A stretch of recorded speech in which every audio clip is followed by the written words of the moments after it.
Orchard's looking for you. Excuse me, Orchard. Thank you. Could everyone except me and Laure-Anne please mute? Thank you. A Zoom call. Vicky, I just want could to make you- sure it's muted. Diane, I guess so. to mute. Thank you. Welcome to the first virtual reading for May. It's hard to believe. Diane, you're still not muted.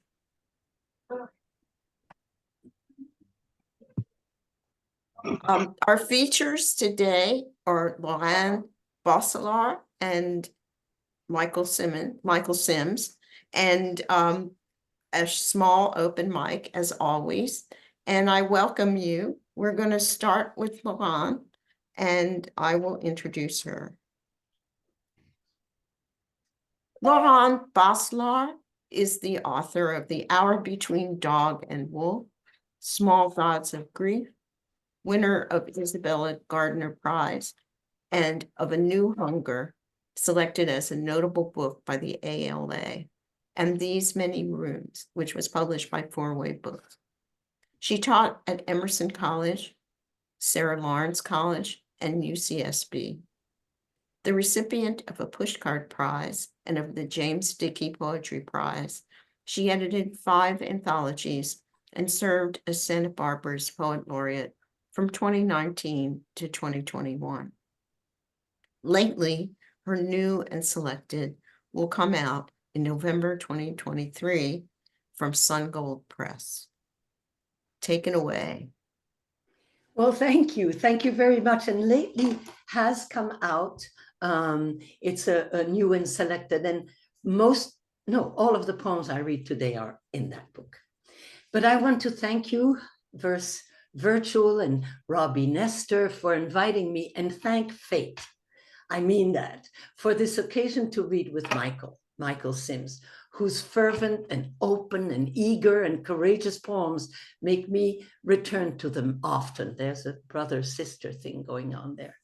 And thank you to all those little windows, all of you there on my screen, whose many good hearts stopped to come and listen to poetry on this Saturday. So thank you very, very much. And the great majority of the poems I'll read were published in Vox Populi, and I know how everyone present today, plus hundreds more, are thankful for Michael's indefatigable work to bring us such amazing poems, essays, and videos every day. I could have said tireless here, but I love saying indefatigable. I love that word. So here's a little poem I wrote to all you poets out there. Sometimes when a branch pulls at my sleeve like a child's tug, or the fog, reticent and thick, lifts, and strands of it still hang like spun sugar on branches and twigs, or when a phoebe trills in the olive tree, I believe such luck is meant only for me. Does this happen to you?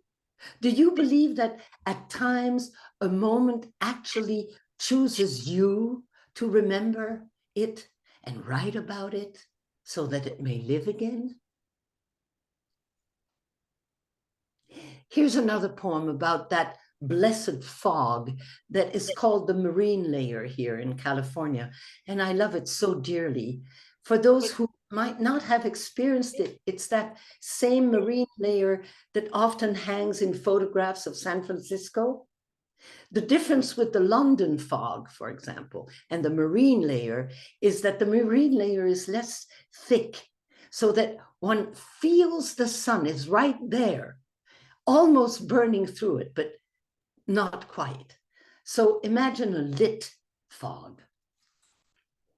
To the marine layer. Look, I might not have woken up early enough to watch you hang your rags over the hedge or loiter in the yard's waning night. But I'm here now, so linger by my window a little. Stay, blur nature's palette a while longer. Fade the jay's coat and the fern's jade, and wait for me. I'll come walk inside you, wrapped in my gray scarf, drizzled, breathing in your ocean whiffs. Stay. Soak the yard with mizzle before the sun blisters it away and light blasts us all with what will be, there's a phone ringing, it's not mine. Okay, so I'm gonna start again. I'll come walk, sorry, let me start again because that phone really distracted me. So look, I might not have woken up early enough to watch you hang your rags over the hedge or loiter in the yard's waning night. But I'm here now, so linger by my window a little. Stay. Blur nature's palette a while longer. Fade the jay's coat and the fern's jade, and wait for me. I'll come walk inside you, wrapped in my gray scarf, drizzled, breathing in your ocean whiffs. Stay.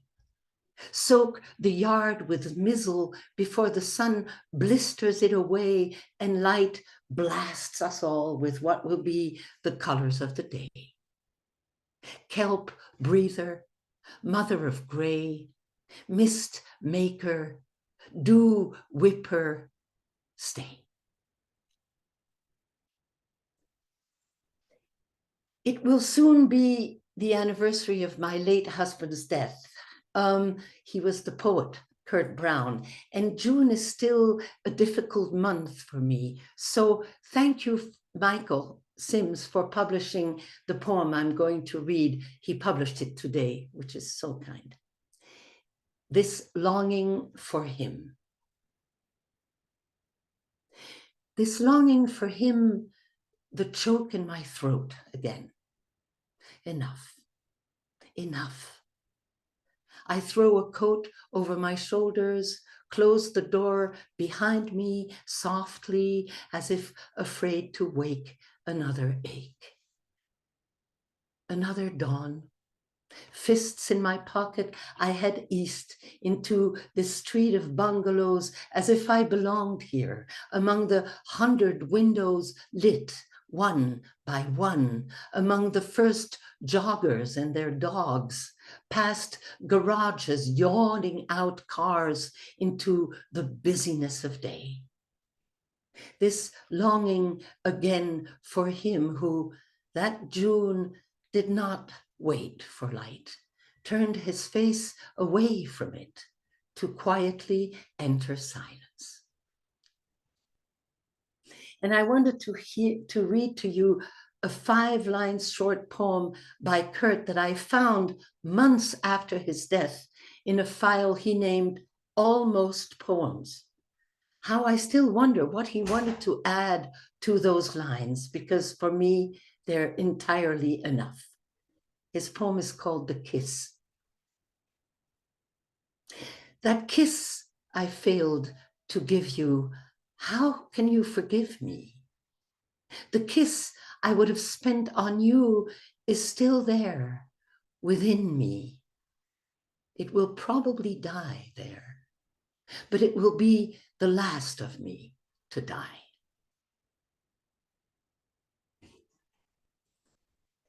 This poem is called Conjugation. Conjugation. One more anniversary of his death. And a few friends call still. We loved him. He was a kind man. We miss him. Loved and was are gone with him into the past tense. Yet miss is still so very much in the present. Good friends, they bring him back to me with that missing.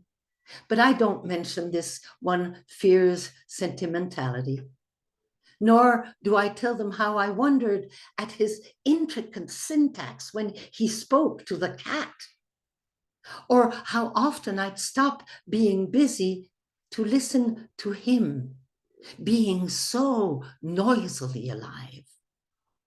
I was planning to tell him that.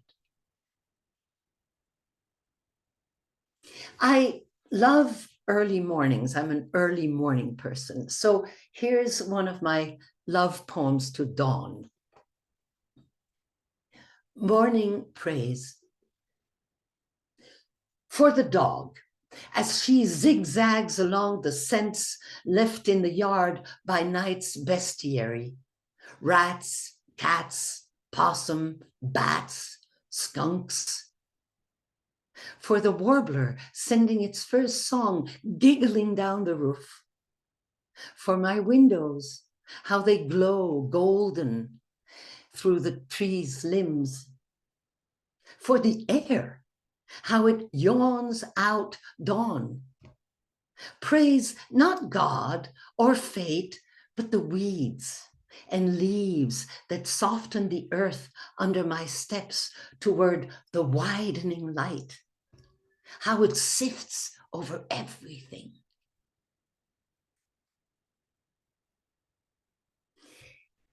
Here's a poem I dedicate to two friends who are there in one of the little squares. They're in Florida, and they told me they plan to zoom into this reading while enjoying some dark rye. So don't go way out there with that dark rye. This poem is called Tonight's Dinner Companions. This is actually also the poem written by a widow, right, who eats alone now. Tonight's dinner companions. As the stew simmers on the stove, I set a place at the table for you, thin dog-eared book that I never tired of dog-earing again.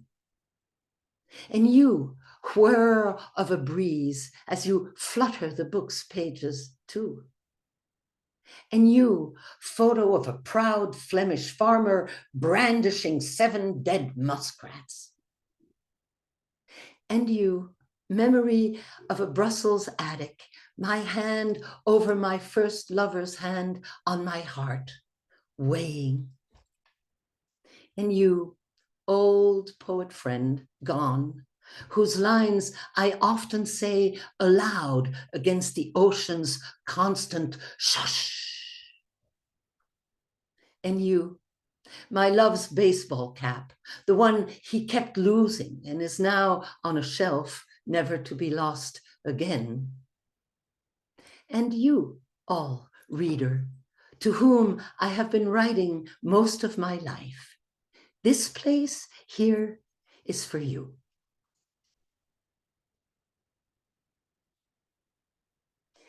And I'm going to read this poem for all of you in the little windows there. It's called Brief.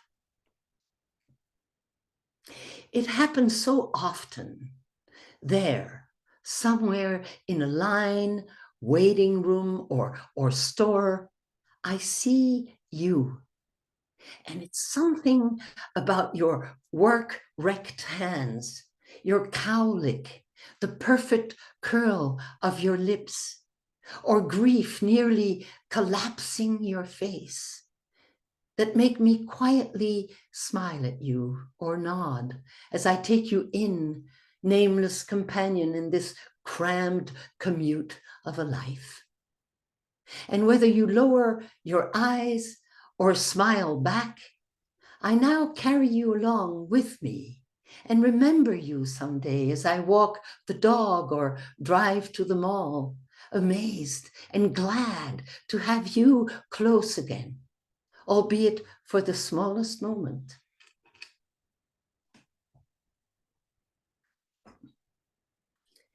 It's sometimes difficult to write about modest, simple happinesses, don't you think? But so here's one of my attempts. It's called A Word for It. I'm at the bare end of the bluff, blue sweater sleeves pulled over my hands, the jays and waves the only sounds. Miles away, barely visible, suspended in a shamble of chiffon mist, Anacapa Island is almost transparent. I lean against a parched eucalyptus at this Pacific edge, feeling gladly old in this young morning. Is there a word for this? Breathful. That's it. I feel breathfully old. The marine layer frays in the east, shivers through the air, and then coming from nowhere, a windflaw whirls silver scarves into the waves and wraps the new sun inside them. This doesn't last longer than my gasp, no longer for me to turn around, hoping for someone, anyone, to be standing there too and saying, "Wasn't that beautiful?"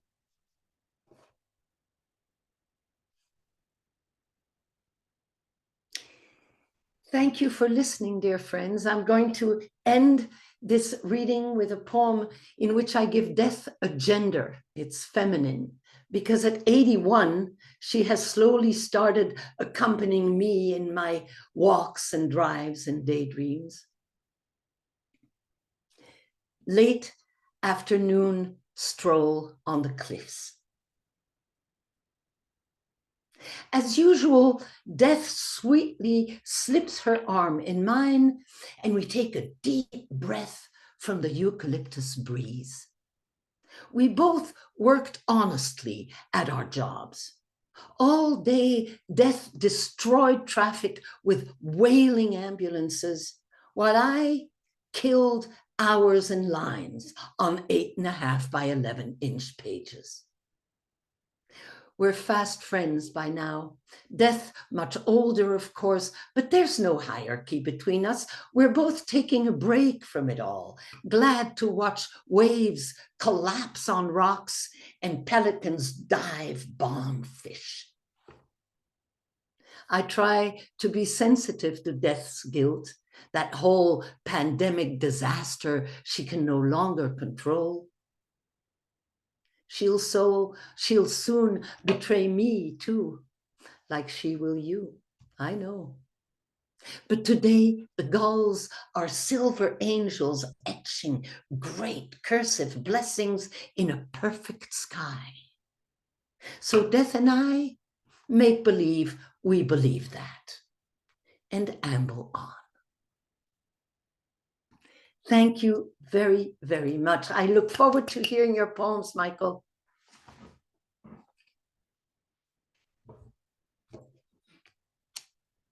I'm digging out Michael's link where you can read more about his work and perhaps find order information. I'm not sure. And I will introduce him before he gets started. Michael Sims is the founder of Vox Populi and Autumn House Press. His poetry collections include American Ash, Nightjar, and Strange Meadowlark. His speculative fiction novels include Bicycles of the Gods and the Talon trilogy. His poems have appeared in Poetry, Poem a Day, published by the Academy of American Poets, and Plume Poetry. In 2011, Sims was awarded a certificate of recognition from the Pennsylvania State Legislature for his service to the arts.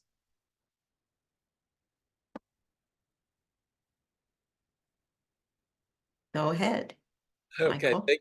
thank you, Robbi, for inviting me to read today. I can't tell you how thrilled I am to read with my favorite poet, Laure-Anne Bosselaar.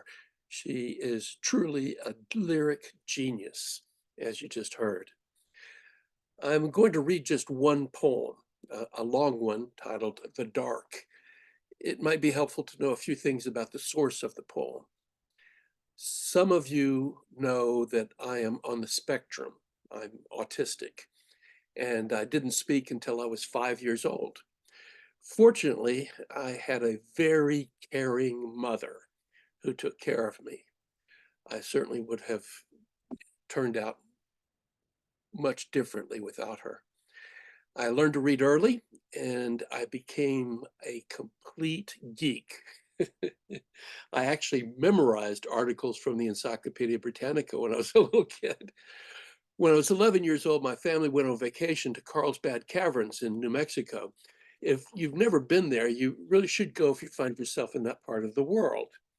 It's a magnificent collection of huge underground cathedrals and long tunnels going hundreds of miles under the desert. And to prepare for the trip, I read a great deal about bats. So here's a poem called The Dark. Beauty did not interest me. Bats did. I was a budding nerd who'd already memorized everything I could find about the 17 species of bats nesting in Carlsbad Caverns, and now my imagination was aroused by the possibility of seeing the nursery of the Brazilian free-tailed, where a colony of millions hung upside down, nourishing their babies with milk, not insects, as I explained to my mother, who gleamed with pride at her little chiropterologist. The bats flew out of the cave in a huge black cloud every evening to hunt insects and haunt the countryside, returning at dawn using echolocation, I explained to my mother. The nursery was off limits to families on the tour, of course, but I had plans of sneaking away. The park ranger herded us down the chained path sloping into the earth until we came to a cathedral where columns of rock caught the light and shimmered. If beauty had been my thing, this was it, but it wasn't. I was impatient to see the flutter mice I'd come for and nothing less. In a sonorous voice, the ranger said to us, his congregation, "Absolute darkness is rare. Even if you lock yourself in a closet at night during a blackout, a small amount of light will seep into your eyes." He said he would turn off the lights for 30 seconds. Just 30 seconds, he said, but it will feel like a lifetime. Then the world, everything I knew, went dark, and I gasped for light as if it were air and breathed in nothing I knew. Confusion, panic, calm, exhilaration washed over me. I breathed the darkness into my lungs, felt the darkness on my skin, not an absence but a texture, which now, half a century later, I might name the black fabric of my unconscious, although at the age of 11, all I knew was a rising panic that dissolved into pure, imperishable awe. In that darkness, the chronic angers of my family, which had ruled my life, receded, as did school, which bored me, my supposed friends whom I suspected pitied me, and the whole shoddy apparatus of my life as an autistic kid who hadn't learned to speak until he was 5, an easy target for bullies and abusers, a kid who had climbed into himself and found so little in the empty attic of a soul full of broken toys. He'd accepted his role as the loneliest boy on the planet, a perpetual party of one, a specter on the spectrum. Having been silent almost half my life, I hadn't gotten the hang of being pleasant, so I relied on the illusion of intelligence, a tiresome authority on insects, a memorizer of maps and tables, a secret lover of Dean Martin, a singer of the music of scientific names. This life, the only one I would know for decades, faded away in the dark like a bad dream I could wake from simply by turning out the lights, and the darkness inside me would merge with the darkness of the world, and I would feel whole and, if not happy, at least at peace with the sorry lot I'd been given through no fault of my own. The world of darkness would be mine, and like a comic book hero who'd fought the demons and won, I would have my own kingdom, and with a gentle hand I'd rule the gentle dead who'd welcome me home. And when the lights came back on and the cavern beckoned with its precarious paths, low ceilings, and huge opera halls, stadiums of jeweled earth, and the slight breeze coming from even deeper darknesses below. Nothing in the tour of those magnificent caves and their tight squeezes that led to hippodromes and amphitheaters crowded with stone spectators who'd witnessed the slow accumulation of calcium ghosts in the galleries of ancient coral beds, not the Hall of Giants or the crystal spring dome, not the stone elephants or the fine filigree of red minerals, or the stone draperies and lily pads suspended from the ceiling, or the cave pearls, the gypsum flowers, the chandelier ballroom of massive speleothems, or the water dripping from the ceiling for eons, shaping the great cities uninhabited by the living, or the tempting mysteries of Lake Labarge with its blind white fish who'd never seen daylight, nor even the 138 miles of the forbidden wilderness of the Lechuguilla cave awakened my innocence and longing as this song, this beckoning from the underbelly of the world, this darkness singing, come home, little one, we've been waiting for you. As we passed the sign showing the way to the Bat Nursery, which was the ranger's cue for a scripted joke about Batman, I ducked out of the line and moved toward the narrow passage, but my mother gently reined me in, and I stayed with her through the tour, discovering a group of sleeping bats is called a cauldron, and in flight a cloud. And that evening we returned to watch from the amphitheater the black cloud of bats leaving the rocky entrance and gaining speed like wind-blown smoke, sweeping over the Chihuahuan desert with a horizontal speed of up to 100 miles per hour, each soul catching and eating up to half of its half-ounce weight in flies, crickets, maggots, and I envied their nimble flight on quick, fierce wings, and I wanted to return, not to the cave, but to the darkness, those 30 seconds flying through the stone passageways, navigating by sound and instinct out of the cave and up to the reddening sky, the slender moon, bright as a sword. Yes, I knew I would return to this nothingness, this absence where I could blossom like a stone flower, a stalactite growing slowly, invisibly in the darkness that rose like a slight breeze from the chambers below, where even my own breath seemed unbearably loud. This quick, fierce movement like wings at the beginning of my feeling life. This moment when the past and future melded and time no longer flowed like water, but flowed like rock. And even now, here in this darkness I still contain, I feel completely and blessedly empty, and my own death begins to sing.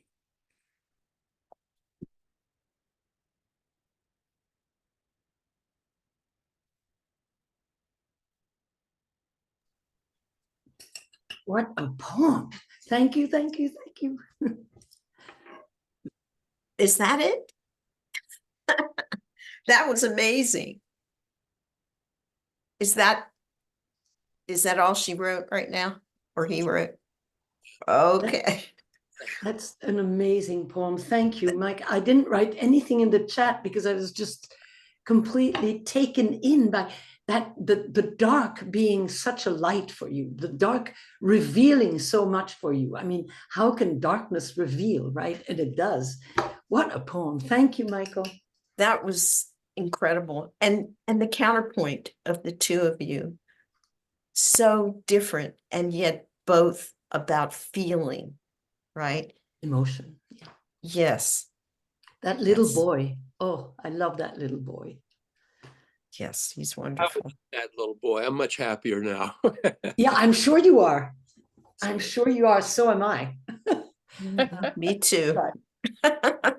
One thing What? Laure-Anne we've shared in our letters and also in our poems, is that we both had very rough childhoods. Very rough, yeah. I mean, mean, bad childhood.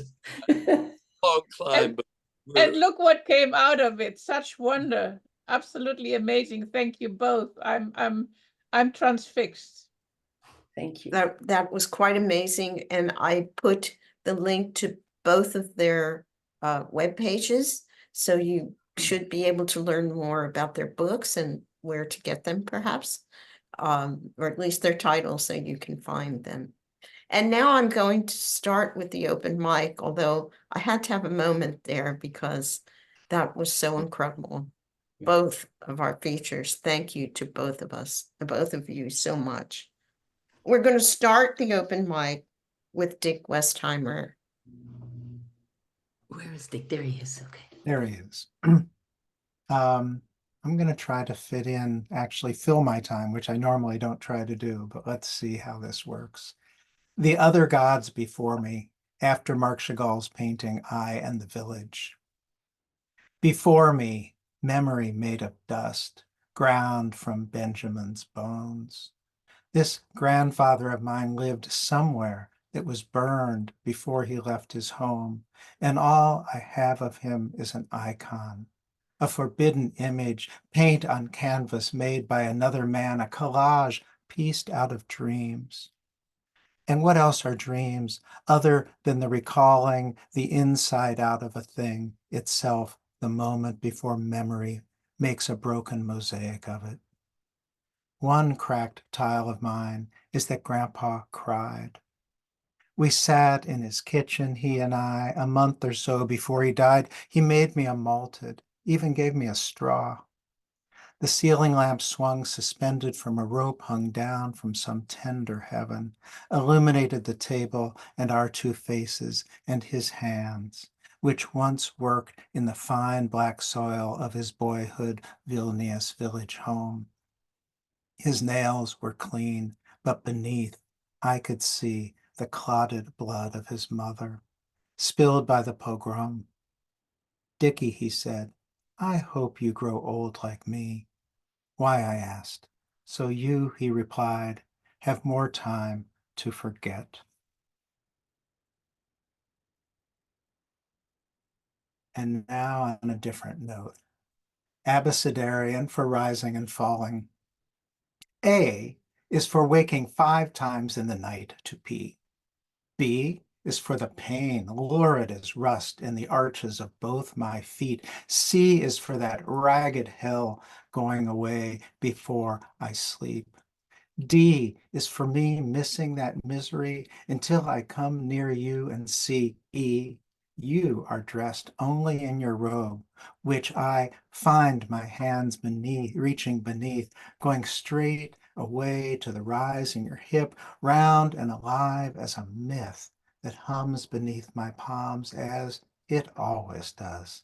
And just as I pull away, I feel that kick and swell missing for so long, that wants us pressed so close that more is all I can feel. I am not saying that you are all I've obsessed about today. No, I've watched a 6-long coal barge pressing upstream, the river resisting like a face resists a fist, eventually quelched by the tug's relentless growl.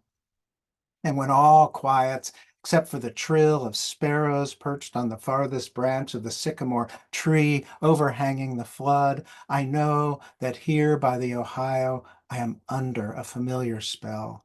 Can no longer recall what woke me in the night, the pain, the hell, the skin, which excited more than my hand. Here at this riverine church, I yearn for more of all of this. And of course, your skin. Yes, there's that. And Z is for the zillionth celibate that has found its way into this poem.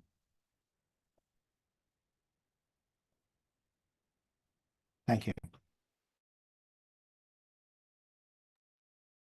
I want to apologize to those who are asking if they can be on the open mic. It's full now. It's a extremely small open, and people signed up before the reading started with me. Okay, our next reader is Mark. Oops, let me unmute. Yeah, I'm unmuted. Thank you, everybody. Laure-Anne, as fate would have it, my first poem is about that very sense of low clouds off the California coast that I think we both share a love for. So this is called Newport Beach, Late Evening. Sun disappears behind low clouds, above western waters.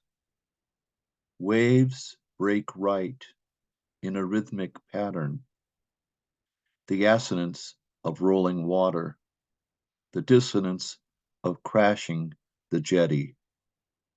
I sit on a rock with my journal in my lap, pull out a pen. Cartwheeling children giggle. A woman points out an offshore dolphin to her son. A long-winged bird hovers just past the surf. The sun glows through clouds as it approaches the horizon.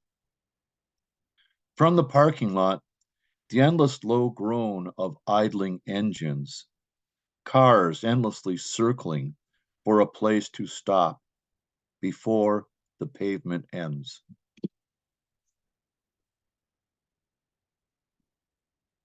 And this poem is an homage to Robinson Jeffers, who's a California coast poet, and it's called For Robinson Jeffers. He cut stone from the beach to build his house and tower. The bay window of his bedroom squarely focused on the sea. His last sight, Carmel Bay. He said, "To hell with World War II, to hell with mankind." He shut war out of his house, and when the fog cleared, he shot wax bullets at the ever-intrusive real estate developers.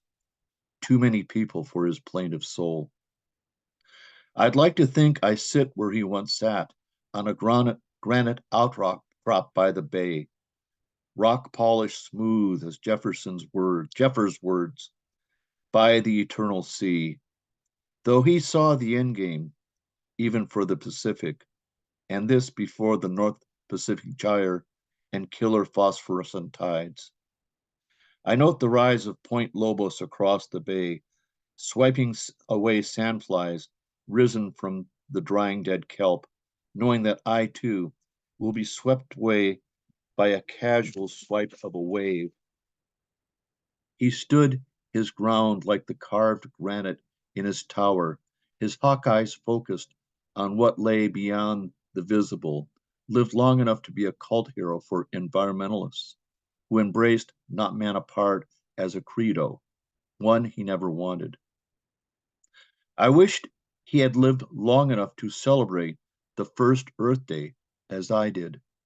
Maybe it would have given him hope, though 50 years later, I stare out at the gray sea, waiting for the next low tide, hoping not to be swept away. Thank you. Our next reader is Rose. Okay, not to forget to unmute myself. In COVID years, I published 2 books. That is, I didn't, they did for me. Thank you. And one of them is Whistling in the Dark, where I collected a lot of darker poems that were informed by my childhood in Germany, where I was read by my mother all the frightening fairy tales that you can possibly imagine. So they're still with me. Here goes one of them, or at least it's in the direction of. The night he stopped being a boy. He stands for a while, hands in his pockets, touching the secret stone from the midnight pond under the rain trees. His cap pushed to the back of his head, stubborn stubble brushes up from his scalp. His trousers reach almost to his knees, his shoes sturdy, his imagination limitless, his fear palpable. Testing himself against trees, ferns, undergrowth, night birds, rustlings, and all things that wait behind the dense shrubs to taste his flesh. He is not at all sure he'll see his mother ever again, but he knows that something is watching. And the other one is Waterways. The green girl waited at the pier, hovered around the black pylons, wet and rotting, lashed by the waves, painted in abstracts by sea moss. Fernando pushed out his boat, young, brown, muscular and carefree. The birds screeched in anticipation of his return. Sea lions pretended not to notice. Nets neatly rolled, ready for an early winter catch. Oil lamp in the bow. She slid into the lancha, undulated, coiled beneath the tackle. Weeks later, they found him washed up on the beach near Turtle Rock, a smile on his blue lips. Thank you.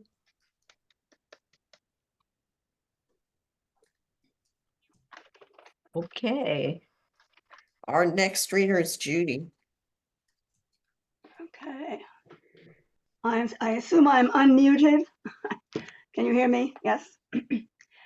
I have a new little chapbook that's coming out officially on June 20th. It's called Oh Memory, You Unlocked Cabinet of Amazements. And it is about my childhood in the Bronx and about memory itself. So I'll read one tiny short poem about memory and then a little bit of longer narrative poem. These winter nights, dandelions and splintered glass, the bone man in the alley, the tailor at his window, shoulder blades like rigid wings, strained, reduced, a potent, a golden broth. I had two books this spring, and the other one, If Only There Were Stations of the Air, is extremely close to mortality. This one is actually a collection of mostly joyous or amusing or slightly mixed, slightly astringent memories. This is one of the joyous ones. Kucha Nacht. Summer. Apartment windows open to the hot and humid city dusk. Near sounds of dishes tinkling, unintelligible voices in unknown rooms, and nearer, in our little kitchen, my rarely visiting uncle, a favorite, laughing with mom and dad. They have each come into my dim bedroom to say goodnight. Smoky kisses and mustache tickles from uncle and dad. A kiss on each cheek and a tuck-in of my light blanket from mom.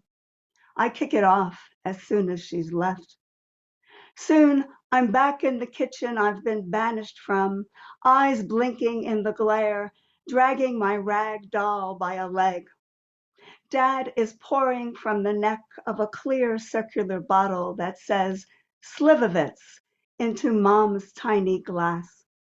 She downs it at one go, then shimmies her head like a swimmer shaking water from her hair. I've never seen her drink. Uncle strikes a match and brings it to his cigarette, breathes out smoke in rings, slips me a smidgen of chocolate babka and winks. And now the best moment. A gleam in her eye, mom shrugs her shoulders and declares, oh well, it's Kucha Nacht. And dad sweeps me up and onto his lap. These many decades later, I still can't translate the phrase. A friend's friend finds a definition of kucha for me in a Yiddish dictionary. Heap, pile, or clod, and also a storage place under the stove for wood and saucepans and whatever else. Could it be that kuchanacht, as my cousins think, refers to sleeping badly, all jumbled, out of sorts and unsettled, something to complain about sourly when waking up? Not for me. It meant a surprise, small-scale Saturnalia, a muted carnival of misrule, adults in cahoots with the kid, until I fell asleep in my father's arms and was carried unknowing to bed. Thanks.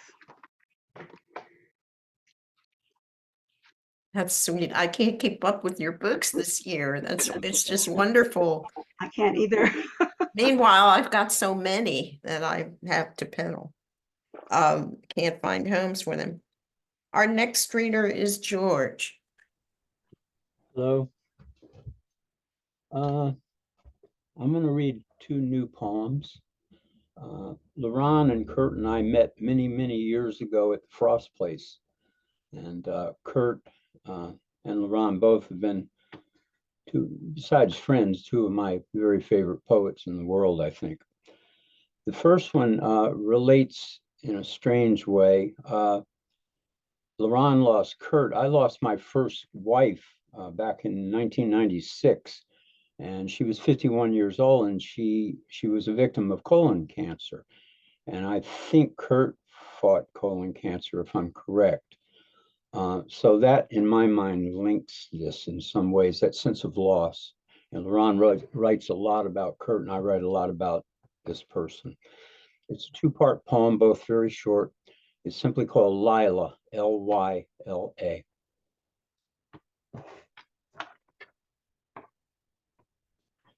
Lila. 1. Me and my doo-wop.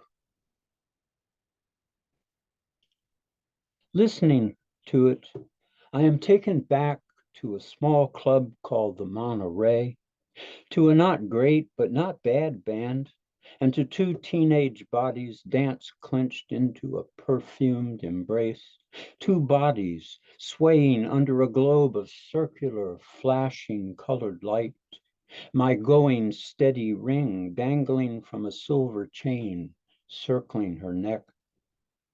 Listening to it, I danced the same steps we danced, circling the living room, drawing my remembered her closer, drawing her ghostly lips to mine, drawing there in my no more Monterey living room, the no more her, dancing for a doo-wop moment into who we were. 2. Now she's gone. Now she's gone, any further redemption is too. I confess she was the object of my utmost moral failing, leaving her and my young son like that for another. How grateful I am then when I recall our last stroll on a woodland trail. There we were, under the green dome of oak and maple and birch and beech, paused in our stroll. There we were, facing one another. I hoped I said she could forgive me my immoral ways, to which she agreed. She would if I'd forgive her hers. We did. The second poem is specifically for Kurt because I know he would appreciate this, and it's also for Ron, and it's also for all of you. You'll recognize the subject and the struggle that's entailed. This is called Hot Ode for a Cool Muse. Yeah, I know, just what the world needs, right? Another ode to or for or about the muse. But hey, She shows up whenever she damn well pleases, won't cut you any slack. Try to slam the old creative door in her face and look out, Buster. She has a mean left hook. In my case, she arrived on a red-eye flight on Easter Sunday. And what a Sunday it was. The sky was an unearthly blue. The early birds were back and chirping away from the yew bush on the side of my driveway. And the sun was waving welcome to all of them and to her with the yellow palm branches of its rays. It was, or so I thought, the perfect day for any muse to arrive and make herself at home and be midwife to the raising of a new pen and paper Lazarus, yours truly, from an underworld of the anonymous fame-starved artsy types. Surely on this of all days, a doable resurrection. As soon as I awoke, I invoked her with the promise of a hot new ode. Please, madam, please, I penned, please do come and help me see it through. And come she did, and leaning in close, surprise, snickering, she whispered in my ear, sorry, big guy, no can do, resurrection's not my game. Then sauntered off, leaving this Lazarus in the lurch. That's how she is. Asked or not, she often comes and just as often goes, slamming the doors behind her. She doesn't bother waiting for the red eye. Thank you. Thank you, George, and welcome to first virtual reading. Barbara?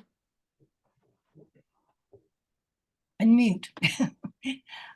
Thank you so much for including me in this group. I'm feeling a lot of imposter syndrome, but I will go ahead and read. In my first poem, unlike Laure-Anne's, my death is male. Let me get it out here. Okay. Family portrait. Damn it, there's death again. I don't jump anymore. He's been around a lot since the plague. Today he favors his skull and black cow look. Sometimes it's sullen hipster or Bela Lugosi. He lounges against the massive antique mirror left by my religious studies prof when he died. Its dark, ornate frame, doorway to Hades at the end of the hall. Once again, I peek behind death through the gold network of lines in the aged glass. Still no reflection. Skeletal fingers caress filterless cigarette as he exhales a stream of stale nicotine. I wonder how he does that with no lungs. Looking for a photo of our family, are we? He grins and waits, taps the cigarette now in its ebony holder on the stairway railing as I peruse framed photos on the wall. Middle-aged me, late husband, young kids. Portrait of teenage dad, his American Gothic parents, 2 brothers and a sister. 3-year-old me in pink crinoline, white socks, black shiny Mary Jane shoes. Daughter as doll propped on a piano bench. Old dad in rented biplane. Middle-aged dad and mom, forced smiles between separations. Mom and me in front of wildfire devastation that stopped just behind her house, thanks to a neighbor and his garden hose. Faded, posed newspaper photo. Young reporter dad, brother and me on his shoulders. Santa Claus Lane Parade, Hollywood and Vine, Christmas 1952. Now death leans against the wall, smirks. He's digging this. His Sherlock Holmes pipe emits sulfur and ode to dead skunk. Right knee bounces in anticipation, watches my face for the big reveal. There is no picture of my parents, brother, and me. Not on the wall, not in memory, none, nada, not young, not old, not happy, not sad. Over half a century of therapy blows up in my brain. Now in a checked blazer with shoulder pads, death jitterbugs down the hall, waves to an adoring unseen audience, throws kisses and dead thorny roses, turns to wink, dances and disappears into the mirror. So that's one view of death. Here's my second one. It's called Prelude. There is a watery separation, glass panes blurred with rain. I curl up inside, sharp edges smoothed, only words like warmth and soft penetrate. There, death's mucus tendrils wrap slowly outside soft fur so as not to forewarn me of its imminence, its cold, its inevitability. And my children ask, why must you continue your dance with words when there are grandchildren to love? And for them, I try to pull away from the music, and the pulling sucks at my skin, sloughing, separating. I am not essence of grandmother, of mother, of wife, of caregiver. There is something solid left inside, lead core or granite, years of whittling, peeling, paring to reach, and I hold on to poetry, my coat, my fire, but they pull, everyone pulls to get something. And with each I lose, unwrap, unravel, and I read young poets, admire, envy, shiver with pleasure at their words. My words come harder now. The pull of should-bes rip out the few I have left. I read and love, read and hate because my language used to order itself to paint beauty, echo pain, call for justice. And now more of me dissolves, liquefies, sloughs off. I fear melting to no longer matter. And I want, dissolve, dissipate, disappoint, dread.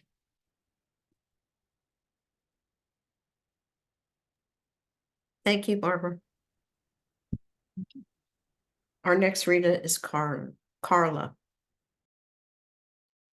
Hi, thank you. And I'm going to read you two poems. The first one I'm going to read is called Bittersweet in Reverse. One at a time, the stitches unknot, the hand that stitches untrembles. The doctor's needle doesn't stray, but catches the dangling skirt of skin as it pokes my finger. Clear as vodka, the saline draws from cotton and slurps back into the vessel. The orange bath, an antibiotic soak, shoots up from the hand-sized tub like a geyser. Dirt particles don't mingle under the surfboard flap of skin. The cryptic roar sock unbleeds from the white cotton pad on the table. The red stream flows up to my bloody pinky. The nurse conceals the gauze in the drawer. My bicycle rights itself and I pedal backward, pinky wrapped, past dam and wood to my home. Phone calls unmake, gory texts unsend. Holding clippers, I rush from garage to side yard, leap up from hand, fallen onto blade, unwrap the stubborn bittersweet from my fist. And this other poem I'm going to read to you is in a version of it is in one of my books called Signs of Marriage. And this poem is called 2020, and it just showed up in the Poetry Superhighway Holocaust Memorial Anthology. 2020. You would have sat down at the kitchen table with my father that January night. Might have been the one to cook dinner for him. And even though he was not feeling well, he might not have been so indifferent as to wear his pajamas to dinner. You would have been there when his knees folded under as he tried to stand up, might even have caught him, or you'd have driven him to the doctor that day, or you'd have had more sense than him to stop the both of you from driving by then. You would have had a smartphone, would have taken it in hand, punched up an Uber, and when my father recovered, you'd sit calmly discussing whom to vote for, Bernie or Kamala. When the pandemic shut everything down, you would have both worn masks among strangers, maybe taken strolls around the block. But when you'd learned about George Floyd and Breonna Taylor, You'd remember the Nazi soldiers with their guns bursting into your home, would have mourned for lives lost, mourned for being too old to stand and protest.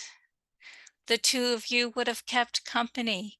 You'd have handled the technology, ordered meals, played the piano, video chatted with your friends. But by then you were long dead, and when my father's knees buckled him to the floor, as he lay there unable to rise, he might have looked up and heard you call to him when the ambulance came. Thank you.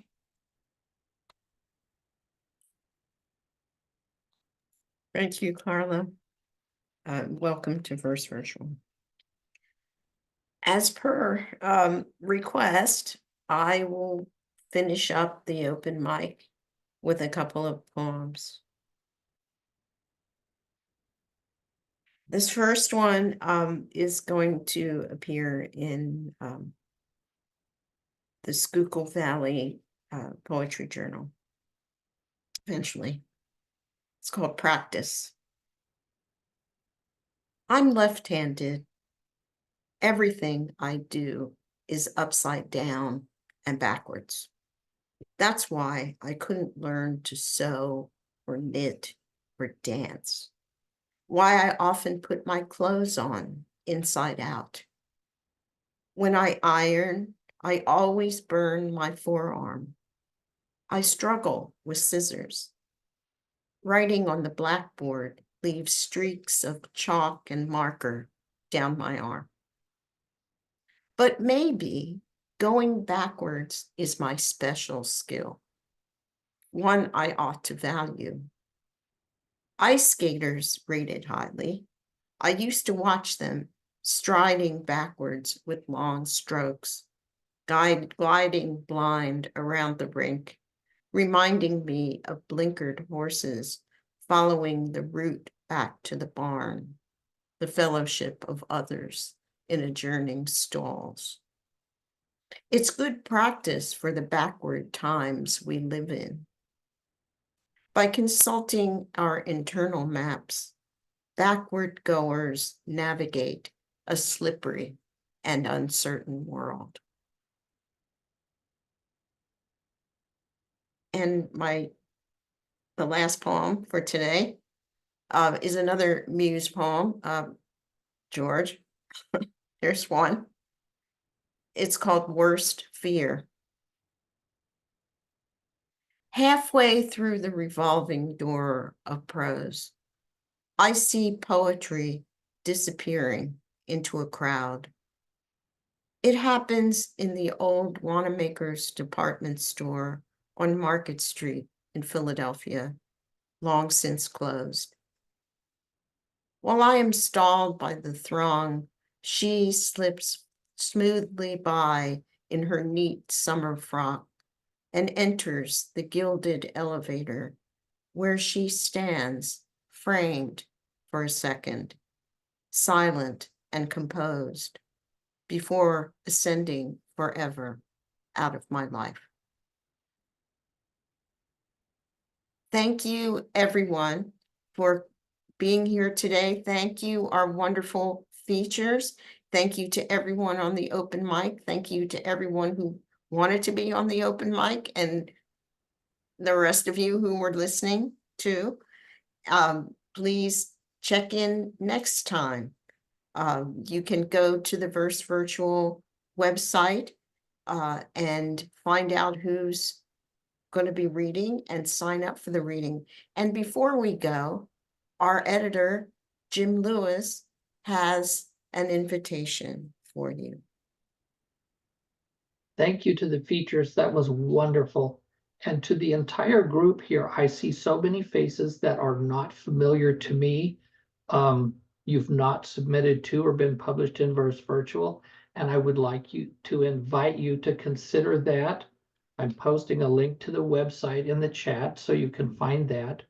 We are a wonderful community with a focus on kindness and support, very actively supporting each other. And it would be wonderful to have you join us. If you're friends of Michael's and Laure-Anne's, you've got to be friends of ours. So thank you. Thanks so much. I'm going to turn off the recording and you can chat and ask questions or do whatever.